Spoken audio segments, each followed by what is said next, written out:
front. Do you agree with that? And what do you see with the I'd agree with that. Our main focus this week was just to go out there and try to get better communication than we had in the first game. Going back and watching film after the first game, we just left a lot of stuff on the field that could have been fixed by just simple calls. So we just went out there.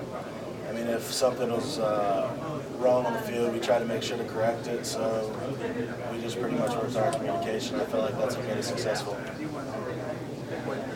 Nick Saban mentioned today how it was Blake Sims was the first guy to go over and congratulate Jay and after his touchdown.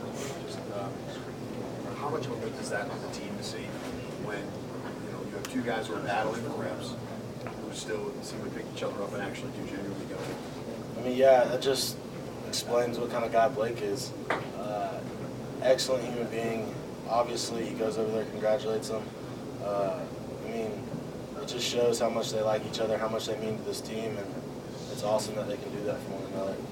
Is that, in some ways, rare, though, to see two guys who everybody wants to play, yeah. Two guys competing for spots? I mean, I'd agree that it's rare. Most guys could be selfish, or they could go there and be a team player, and I feel like Blake's not selfish at all. He's trying to be a team player, and he's going to do whatever helps the team.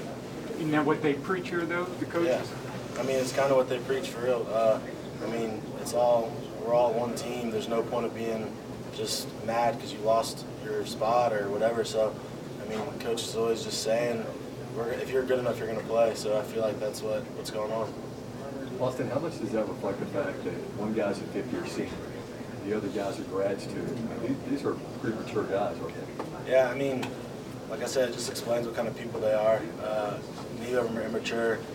They understand the situation. They know the better guy's going to play, and obviously they're both playing. So I'm assuming that means they're both great quarterbacks, and coach is going to find a way to play both of them. You mentioned after the first game that you were really proud of Blake because you know him a long time about how well he did in that first game. They talk about him when you see the games on TV being a great locker room guy. What exactly does that mean to you? How great of a leader is he, and what does he do to lead?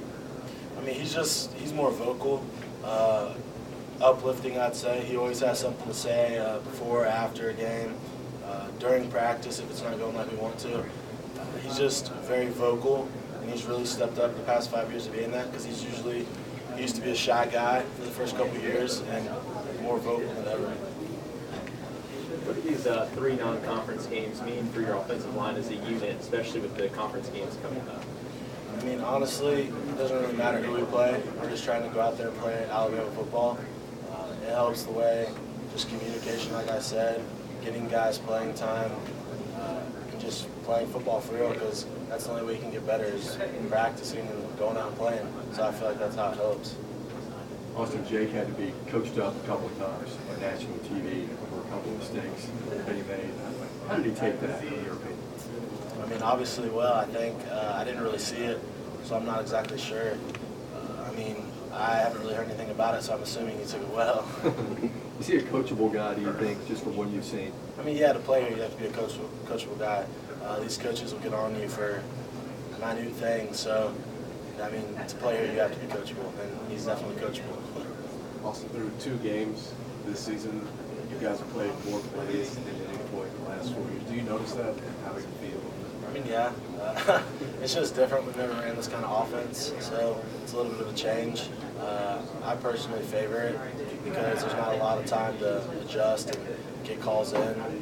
Because I don't think last week they barely blitzed us because we were trying to go so fast. So, I mean, I like it. I'm sure defense coordinators don't, but on the offensive line, we like it because we can just get up and go. And it's simple play calls.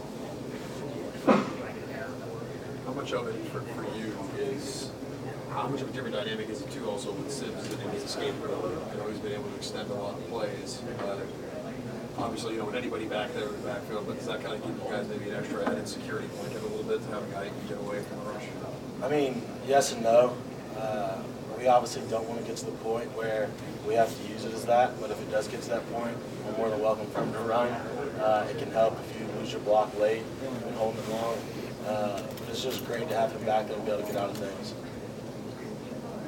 There are times you're just amazed by what Amari Cooper can do in a football field.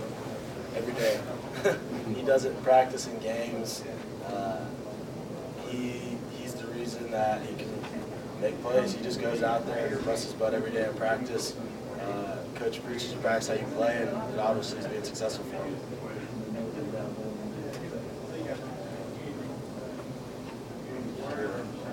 Thanks, dude.